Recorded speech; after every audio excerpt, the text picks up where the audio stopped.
Oh, look at Yeah, that. do you guys look behind you real quick? This is a brand new sponsor, and we are honored to bring you the first ever guest on the Gridiron Guys hotline, Mary Kay Cabot. If you're looking for a local roofer you can trust, family-owned since 2003, the Gridiron Guys have grown to become Northeast Ohio's top-rated roofers. We exemplify quality work practices and are a valuable resource for homeowners and offer 10-year workmanship warranty. Call 330-573-7967 today for a free estimate of roof inspection. Gridiron Guys Construction, the best in the business. And now it's Mary Kay Cabot. Hey. Mary Kay Cabot, Cleveland.com. Good to have her with us again today. Mary Kay, how are you? I'm doing great, guys. How you doing? We're doing fantastic. We're debating Darius Garland, Deshaun Watson. You know, I asked these guys something before. I want your best guess on this. If you had to bet right now, your beautiful house, your house is on the line, Mary Kay, so think carefully about this. What happens first? The Deshaun Watson suspension is announced or Baker gets traded? Which of those two things happens first? Oh, wow. That's fantastic. I'm going to go with Deshaun Watson coming first. I think both things probably should happen before training camp begins on July 27th. But I'm going to say Deshaun Watson first. I think that, that should happen here within the next, 10 days or so. Okay. So Mary Brad Sellers, let me ask you a question, because when did it change, right? When did the owners change? Because once I had a guy, it used to be when owners had you under contract, well, it would play all the way out until the owners were ready to break off of it. I don't understand the need to move Baker Mayfield right now. I understand why you want to do it, but I don't need to do it right now until I find out what happens with Watson. And if I get a severe hand handed to me on Watson, my whole thinking changes. It does. And I don't care what was said, who did what, whose feelings. You don't care about Baker's feelings. I don't care about nobody's feelings. If I'm the guy paying the check, I don't care about anybody's feelings. I need you under this center, because are you better than the other option I have? If you tell me he's better than the other option, why would I take less when I need more? I don't understand it. Mary Kay, you're around the players. You know them better than anybody. Brad makes a point. It is difficult to understand from the outside looking in, but basically the bottom line is the Cleveland Browns have evaluated that Baker Mayfield is not the quarterback for them. And it's not like they're wishing and hoping and worried about hurting anybody's feelings. They don't want him to play quarterback for them anymore, and he doesn't want to play quarterback for them anymore. And I think he was even pretty clear about that at his youth football camp last week when he said both sides want to move on, that it is a we got to update that ring. I got that ring too. I know. Actually, that was Baker calling saying that was a fake story. Oh, man, Baker. I thought I had the phone on silent there. That's all Sorry. right. But anyway, so Baker Mayfield made it pretty clear he does not want to play for the Cleveland Browns anymore, and they don't want him. So it's not like they have to beg him to come back or he has to beg them to let him play. This is a mutual decision. They're trying to trade him. They will try to get him on another team before training camp. Mary, and I'll go back to this, right? Because I would just tell you the Bulls owners, Jerry Reinsdorf and Jerry Krause, when he was still alive, they wouldn't listen to none of what you're talking about, because you know how many people stood up and said, I want to be moved, I want to be traded. I mean, that's like a common practice in professional sports. Times have changed. Again, it's about, if I'm running an organization, I don't care if it's a business, right? I'm going to do what's in the best interest of the business, not what's it may not be in the best interest of the player, right? And here, we're not talking about Baker Mayfield for an extended period of time here in Cleveland. If Deshaun Watson is out 8, 9 games, 7, 8 games, then my options have to change. I have to do what's in the best interest of the organization. And I'm not one to just break off it because somebody got their little feelings hurt. It's just, welcome to the big league. You get rewarded for your feelings. But you're assuming that that's what the Cleveland Browns want to happen. You're assuming that they think he's better for them to play than Jacoby Brissett or whoever else that they might bring in. This is and true.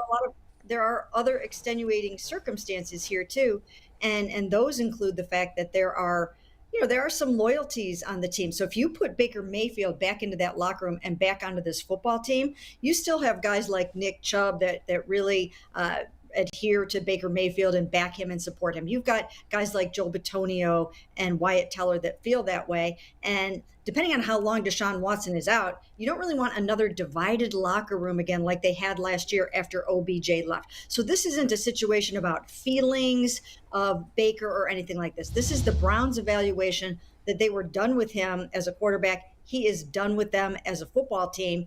And let's never say never, though, because things could change. I mean, there is a world in which if Deshaun Watson is suspended for the season, they do reevaluate it. And, they have to ask themselves, is Jacoby Brissett the guy to take them to the playoffs in that scenario? So they'll put their heads together and talk it through, but it's probably unlikely that he will play for them again. Mary Kay, I come out on this thing as this.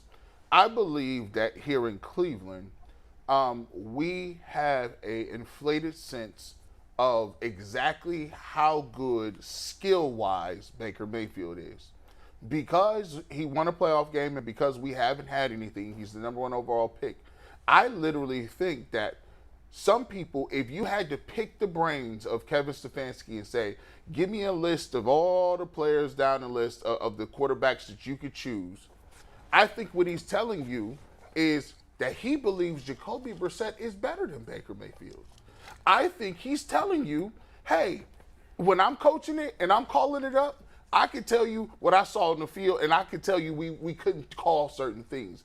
I think that he's telling you that Baker here is in the middle rungs in Cleveland, but I just think that they value other people, and they feel they could do just as good a job as Baker did and still win some football games. Do you think we're overinflating Baker's game? Not necessarily. I do think that, that we have somehow placed Baker in the bottom 5 of the NFL. And I don't think he belongs there. I think in the right situation with the right coaching, he can still play some winning football. But I don't think Cleveland is the right situation for him anymore. And I think you make a good point that I think this particular football team and this coach believes that they can get as much out of Jacoby Brissett and game plan around him and his deficiencies. I think they feel like they can do as good of a job with Jacoby as they could with Baker for a number of reasons. Jacoby is mobile. Jacoby is bigger. He's 6'4". Baker was starting to, have difficulty staying within the pocket, and then defenses were taking away the rollouts and the bootlegs. So I do think that they feel that it's 6 of one, half a dozen of the other for the most part on the football field. And then from an intangible standpoint, not worth going back to Baker. Mary Kay, first of all, while you're talking about these things, we're watching B-roll of Baker at training camp, and he's literally having to jump up in the air to throw the ball. While you're talking about this, he's leaping up to throw the ball, and this is just in B-roll from training camp. Yeah. So good point. Secondly, big fan, you know that, Mary Kay. And third, I have this is a two-part question. First part is, will you share with us the piece of information you have about the Deshaun Watson situation that you haven't told anyone else yet? Please go. I wish I had it. I really wish I had it. She's everywhere I went everywhere I went this past weekend, I cannot tell you the amount of people that asked me that very question. I know. I'm just holding out on everybody, and I'm just not willing to report this great scoop that I have. Yeah. I get it. I was thinking about how terrible that must be for you, and I was being facetious. But my real question is, we were talking about, I was suggesting earlier that might be the best case scenario, if, in my opinion, if you think it through, if they come back with a year-long suspension for him as opposed to 4 games, 8 games, something like that, because I think that there are some advantages to that. Wouldn't there be? Well, it depends on how it's worded. If we're going to be 10 games and they lose the whole season from a contract standpoint, that's not advantageous to the Cleveland Browns. Right. In that scenario, you would almost rather that he be banned from football for the 2022 season so that the contract tolls to next year and you still have him for his full 5 years. So absolutely, that is one advantage that could happen in the event that they work it out that way. You could also have a 17-game suspension that doesn't include the contract being told till next season. So they have a lot of things to work out that way. But I just get the feeling on the part of the Browns, and maybe it's wishful thinking, I just get the feeling that they believe he's going to be on the football field at some point this season. And I don't know if everybody really understands this part, but a settlement can happen at any time.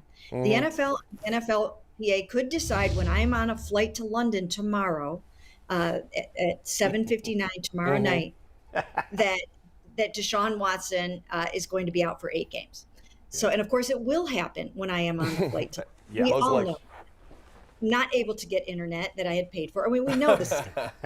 So, anyway, so yes, a settlement could happen at any time, but I just get the feeling that there just is an internal vibe that somehow they're going to see Deshaun Watson this season. Mary Kay, there is actually other stories with the Browns, so let's hit on a couple of them here. I want to talk about Kareem Hunt because recently, obviously, he talked about wanting to stay here. He's obviously seems very happy here. He has stayed out of trouble as far as we know. At turning around, it appears, his life and his career after the trouble he got in when he was with the Chiefs. My first reaction when I heard Kareem Hunt wants to sign an extension here was like, well, they can't pay Kareem Hunt that kind of money because they're already paying Nick Chubb. You can't spend that much money at running back. But I kind of thought, well, I didn't think they would spend that big money on David Njoku, and they did. There's always the cap gymnastics you got to deal with. What do you think the future is for Kareem Hunt in Cleveland? Well, first of all, you can structure a contract in such a way that it can be incentive laden and it can be based on the amount of football games that he plays and how many yards he gets. You can do something like that. And I think he would be up for that. He did that in the previous 2 years. He's under contract like that for this season. So I think you could do that going forward. However, I get the strong feeling, and I've written this and I've said this, I get the feeling that the Browns are leaning towards letting him play out the season, seeing how healthy he can stay, seeing if he comes back really strong from that calf injury, the ankle injury, seeing what he's got left in the tank, and then going from there. I mean, it could end up being sort of a Jarvis Landry type situation where you revisit it, you talk about the money, you see if you can work something out. Now, the difference between Jarvis and Kareem is that I think Kareem really will be willing to take that literal hometown discount more so than Jarvis would. Mary Kay, I look at it a couple other different positions. Offensive line, we've kind of just given the Browns the offensive line. We've just kind of just said, oh, they're great. But, I mean, there are a couple question marks. Jack Conklin, he's MIA. I haven't heard nothing about him. Like, is he out there? Is he still rehabbing? He hanging out? He's been hurt a lot. He's been, he's coming back from serious injury. Nick Harris at center, I know he played decent a couple of games, moving around, but now he's the full-time center. And Jedrick Wills, he played solid his rookie year, injured last year. Out of those 3 people, which one are you most worried about? That's a great question. I think it's almost, in my mind, even across the board. I'm hearing good things about Jack Conklin and how he's coming along. But that's a tough injury to come back from, a torn patellar. And he also had a dislocated elbow. So they have to really hope that he can stay healthy this year. That's such a crucial position. Lucky for them, Chris Hubbard is back behind the 2 tackles. Their swing tackle is back. He's also coming off of a surgery and an injury of a torn triceps. As far as Nick Harris, as you mentioned, one really good game on film in Green Bay. But they're excited about him too and believing that he will be able to come in and hold down that center position. Jed Wills, I'm hearing that, they expect him to sort of put that season behind him from 2021 when he was injured a lot with the ankle and bounce back and have a nice year. In terms of which one I would be most concerned about from all of those 3, I think it would probably be Jack Conklin, just because it's a tough injury to come back from, and sometimes you get those residual injuries after that. I got a question for you, Mary Kay. Worst case scenario kind of situation. I like to play with these in my head sometimes just so I can not sleep at night. Imagine in training camp, not wishing this into the world, but imagine something terrible happened and say Amari Cooper got dinged up at training camp and we're going to miss him for 5 games. Do you feel comfortable with the receiving core at that point moving forward? And if not, what's your solution? That's catastrophic. Great question. Well, I'll tell you what, I've been writing and saying all along that I do think they need at least one other veteran receiver on this football team in the event that Iron Man Amari Cooper does suffer an injury. He's been so reliable, but as you get older in the game, as you know, all of a sudden injuries start to happen. So I would add another veteran receiver to the football team. And, I haven't studied all of them in depth, the ones that are available, and some more could shake out as you go through training camp. There might be trade possibilities available. Some might come free and the cuts and things like that.